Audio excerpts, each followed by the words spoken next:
Hey everyone, welcome to the show. So glad to have you here. It's going to be a great conversation and just excited to have you. Just excited to be here. We took last week off in honor of Martin Luther King Day, and today we're back with another conversation here on HR Tech Talks.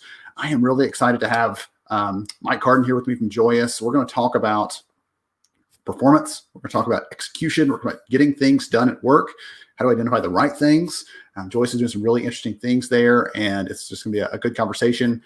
As you are coming in, as you are joining us, go ahead, pop a note in the chat. Let me know where you're chiming in from, where you're connecting from. If you've got a question today, as we're going through this conversation, please feel free to just throw it in there in the chats. If it's relevant, if it's timely, if I can get it to Mike, if we have time, I will make sure and present it to him. We'll have a discussion around it. We love answering your questions and making you part of this experience. So without further ado, HR Tech Talks is here, and I'm going to go ahead and bring Mike on to the show. Hey, Mike, welcome.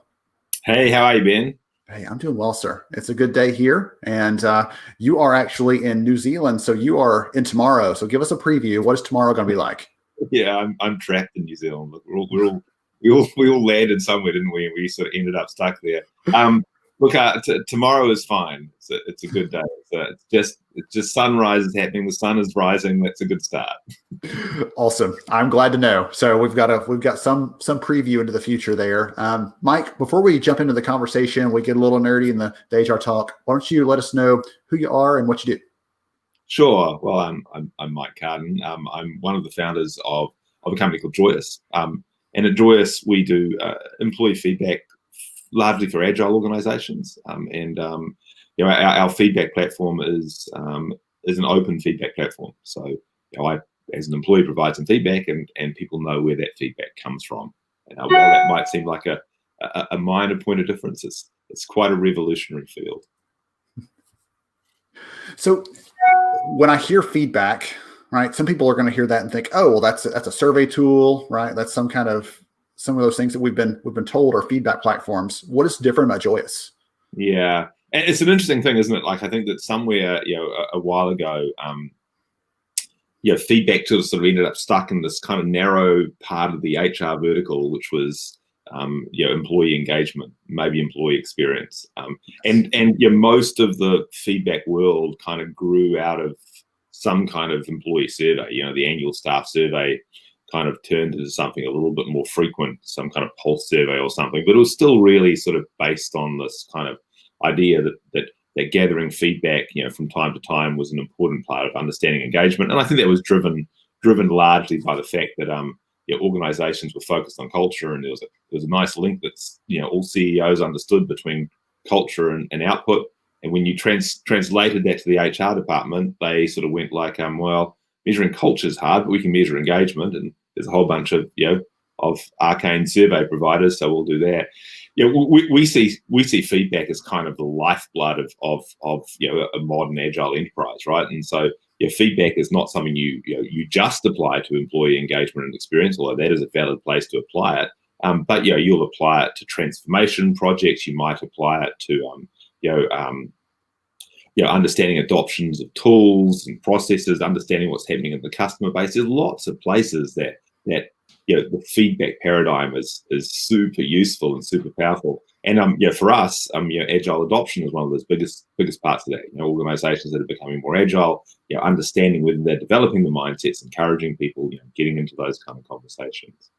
I'm thinking about all the different applications of that. I read a book years ago that I still recite my bookshelf over here. You can't see that on the camera, but I lean back on it every chance I get because it had so many ideas in it that tied back to this. So it's called the Idea-Driven Organization. And it's all about how the people, right, not some executive sitting in at some lofty office somewhere far removed from the work, but the people who are closest to the work getting done have ideas about how we could do it better, how we could innovate, how we could do it smarter.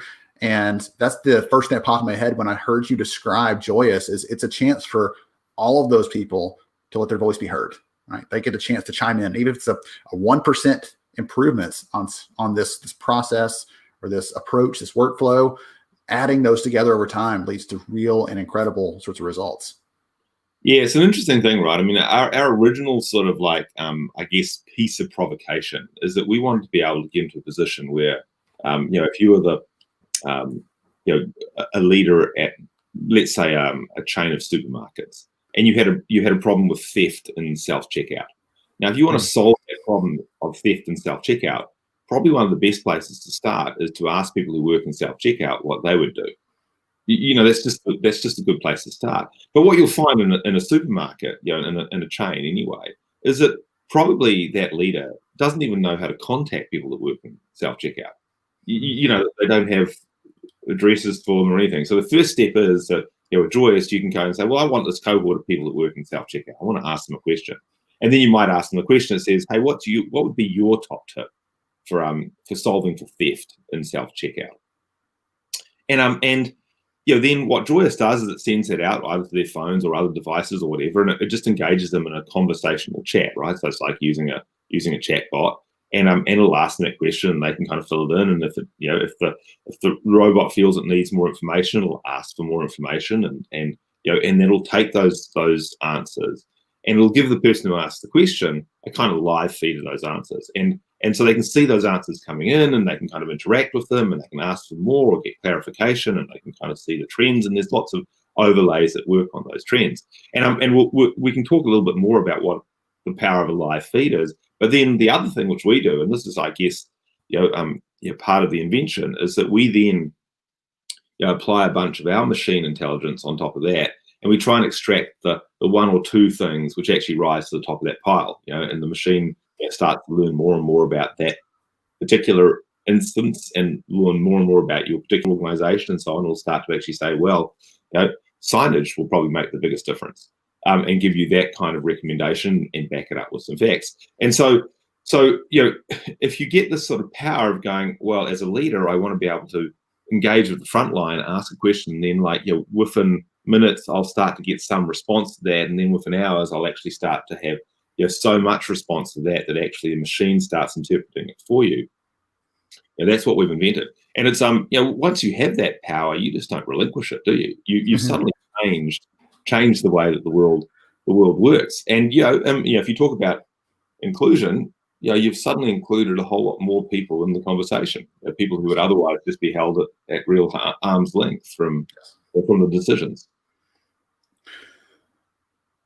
The relinquishing the power piece, that comment hit me, because when I think about having that insight, having that ability to tap into the pulse, the real pulse of what's happening and how things are getting done, or solving a bottleneck in the organization, really tackling some issue that we might have identified or want to sort out from a leadership perspective. Once you've done that once and you've seen the power of that, you said, I just don't want to relinquish it, but you're like, here's 50 other places we're going to start doing this, right? We're going to try to figure out these answers, try to make these improvements, try to understand what's happening there.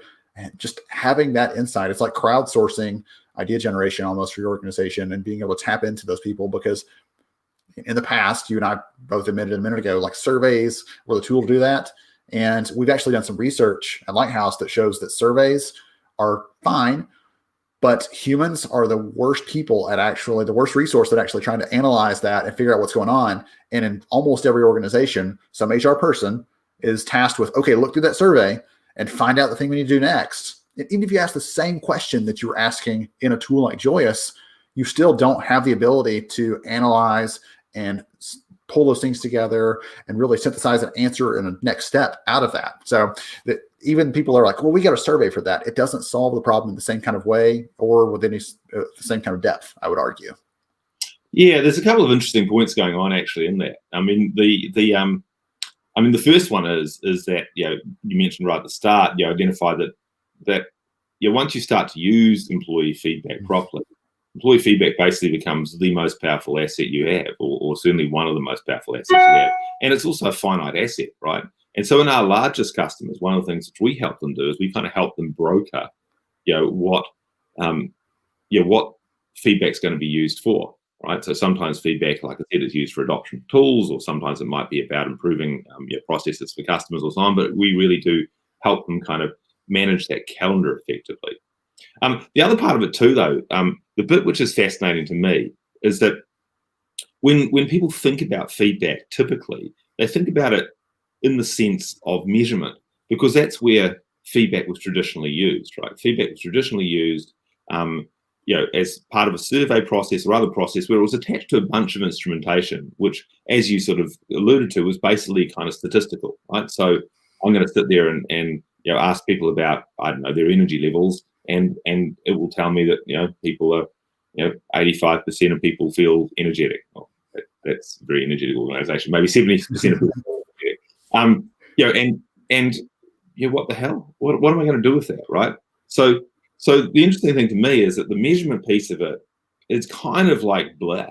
It's kind of like the sort of thing of like, there's a bit of people kind of going, oh, we better do some benchmarks, because what else are you going to do with your measurements other than compare them to other folk? The reality of it is you either need to get kind of extractive insights out of stuff which actually help you with action, which we do. But the really exciting thing about feedback and open feedback is just straight actionability. So, if we look at, one of our large clients, is a very, very large telco, and their field service force, they use Joyous with them to understand the use of new tools. So you've got a new tool for laying, fiber optic cable into apartments during the pandemic.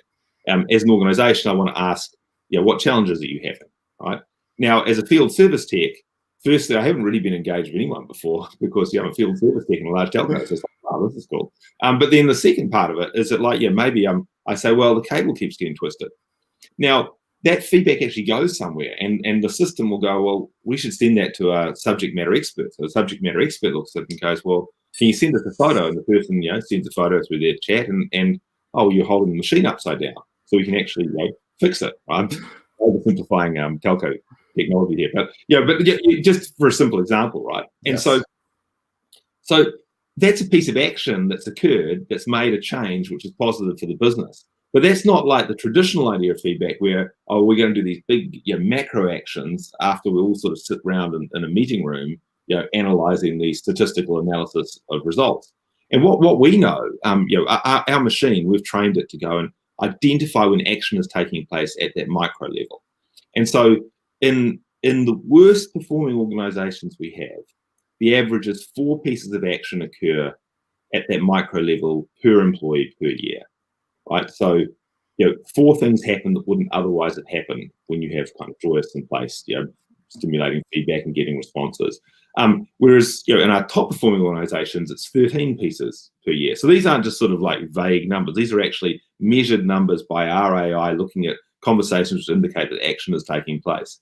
And so what I would kind of posit is, in a feedback system like Joyous, and a kind of a conversational open feedback system, probably 60 or 70% of your action is actually, positive action in the business is actually occurring at that kind of interface between, people and their leaders, or people in their squads, and, and their agile coaches, or subject matter experts, or whatever place the feedback is going.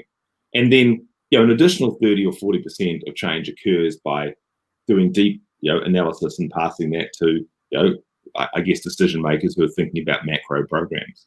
Yes.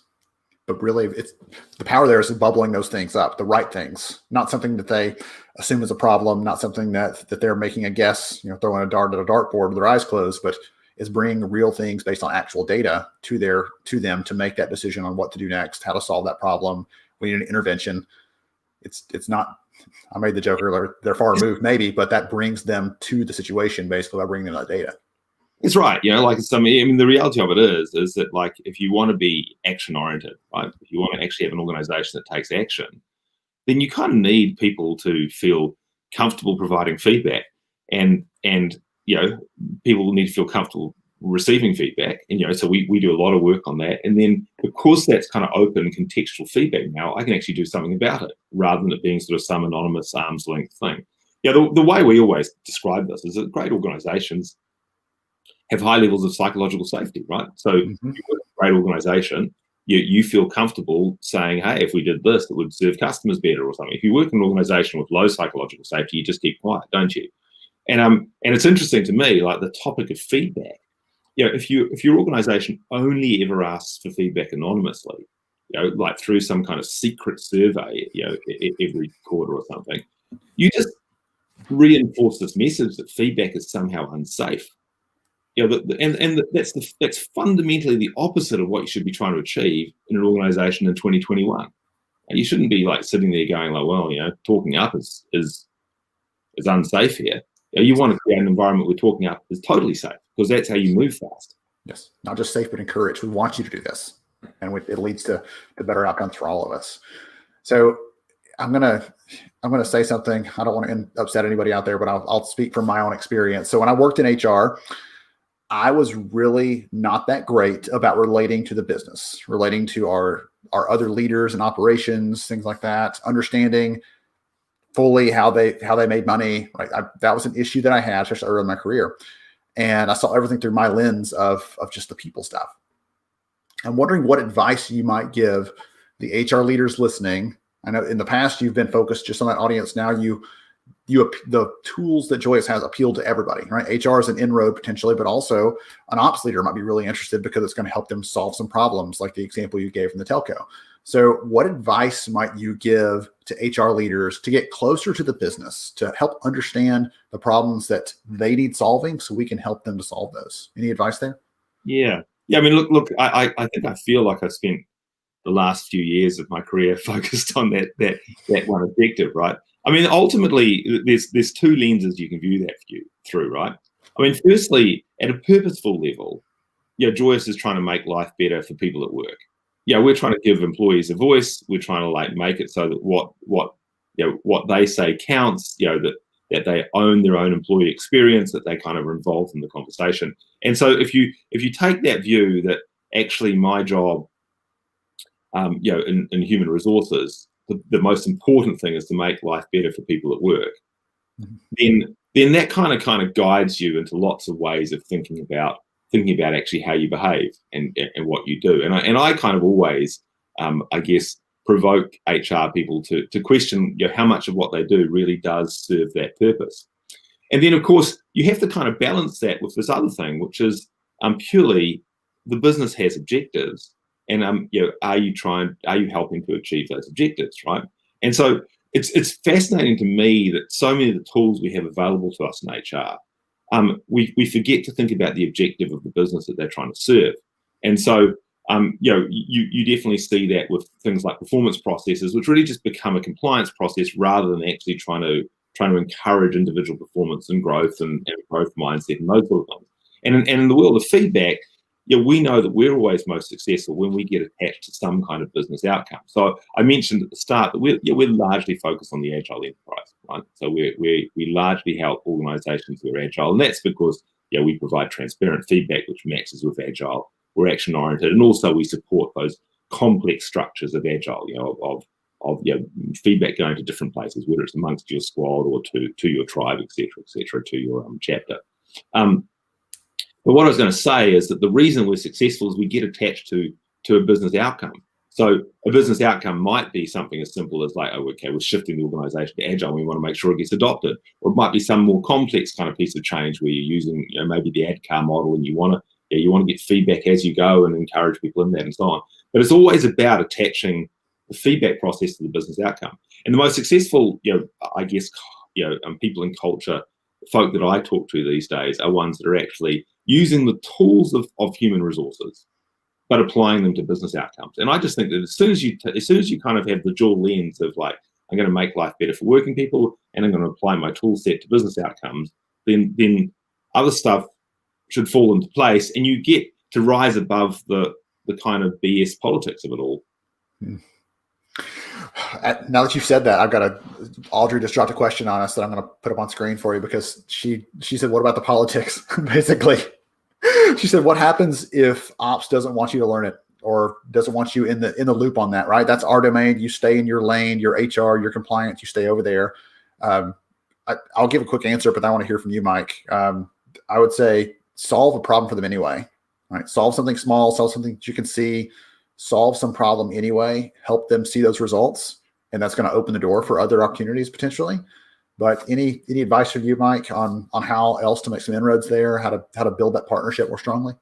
Yeah, I mean, look, I hear this sort of commentary all the time, right? And the reality of it is you're trying to fix the organization. So what Audrey is trying to do is she's trying to fix an organization where ops doesn't want to deal with HR for some reason, or they're blocking them for some reason. And honestly, that's the sort of energy wasting stuff that exists in the world of the enterprise all the time, and it's part of working in the enterprise, right? And it is it is like anything else. It's often just a matter of credibility rather than a matter of kind of the fiefdom. If it's a matter of the kind of fiefdom of ops, then like screw them, just like light stuff on fire and make stuff change. But if it's like then we go, well, I don't really believe that you're going to have the impact that we could have in this space and so on. I mean, it's a little bit like you said, Ben, you've got to kind of prove them wrong.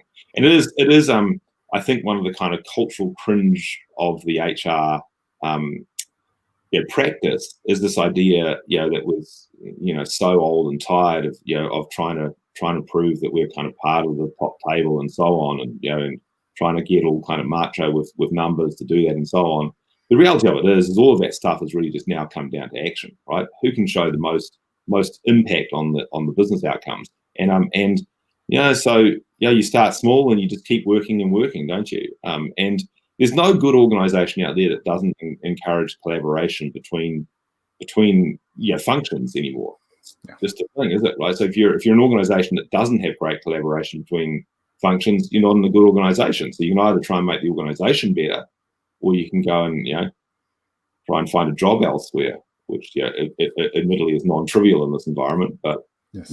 Some things are just impossible to fix. And so unless you just like bang your head against a brick wall, you sometimes have to change, don't you? The first thing that you were talking a second ago about knowing the business, and one of the things that popped in my head is the story. Years ago, I had a young lady reach out to me. She was moving to a new company, had lost her job, was moving to a new company, was so excited. And so I gave her a little advice on how to interview and things like that. And she was interviewing at a company that produces rubber products. And so the CEO throws her a curveball. It's like, why do you think our operating costs are increasing every year? She's like, well, it's not like rubber grows on trees, and rubber actually come from a tree. And so she and I we laughed about that. She got the job in spite of that, but that was her drive. That was her tip. Hey, by the way, you probably should know how this business operates, where their resources come from, what the final product looks like, what their margins are, like all those kinds of things that help you understand the business as a business professional. And then you apply the talent stuff to that. But don't come at everything through the lens of, well, I only care about compliance, or I only care about, let's look at it through the problem the business is trying to solve and figure out how to use people, how to use the most expensive resource we have to solve that problem in some better way. And so that's the first thing that popped in my head. I love that story, and it's a great reminder of the importance of that.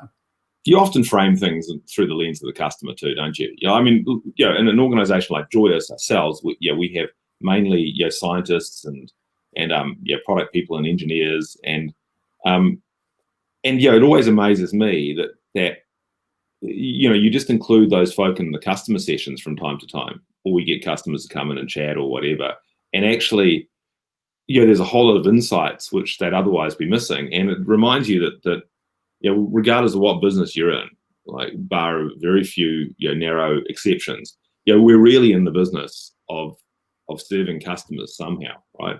And so I actually just think that the best HR departments are the ones that actually have that view of the employee function as being part of an overall machine which serves a customer function. I like that. And that's an encouragement. Again, I think about it through that lens. So taking that, I went off on a tangent a little bit there, but I hopefully, Audrey, that was helpful for you. You got some advice. I will say it's good advice. You got some advice from me and from Mike on that, how to tackle that, and good luck to you.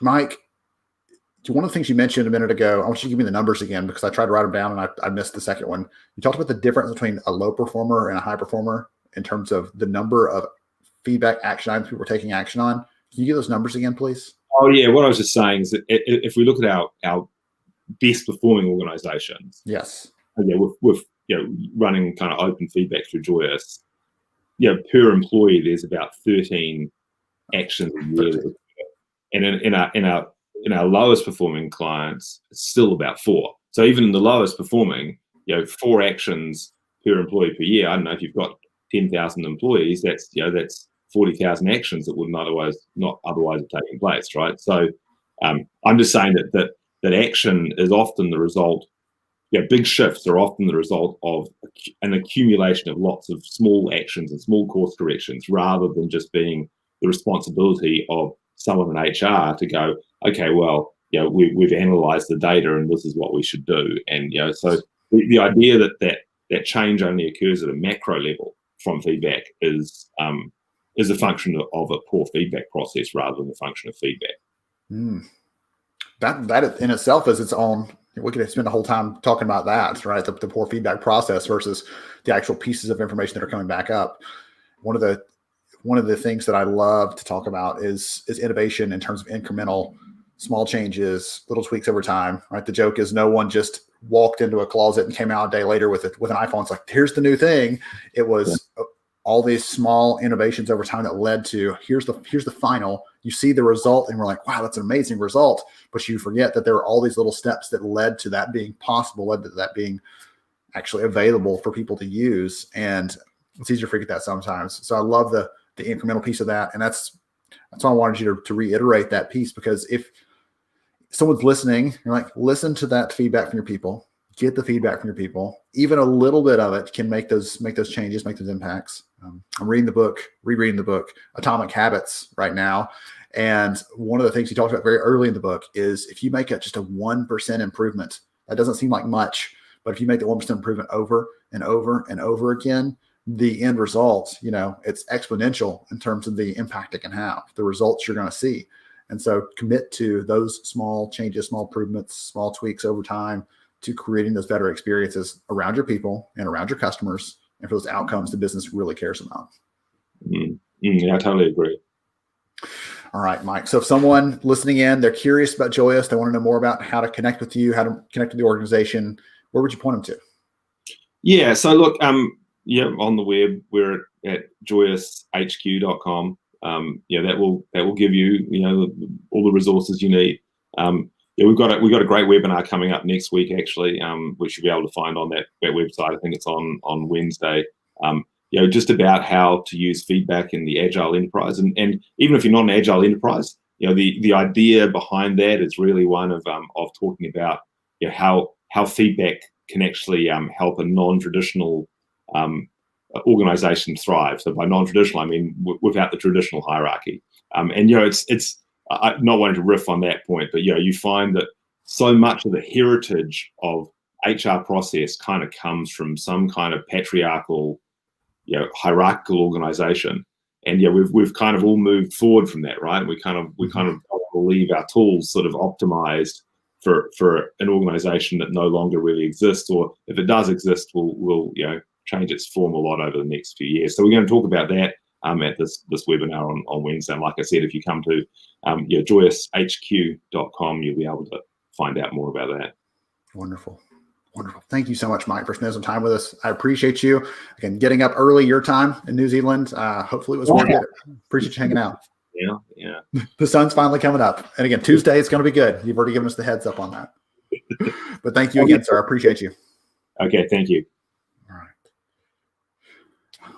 That was so much fun. Goodness, I love Mike. The accent is worth it, right? But he is so sharp on executing, solving the problems of the business, really tackling those things that, again, we in HR, I'll paint with a broad brush, we sometimes need to get better at.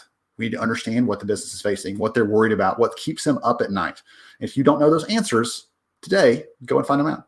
Ask your leaders, which things do you worry about? What is the biggest thing you're concerned about this year?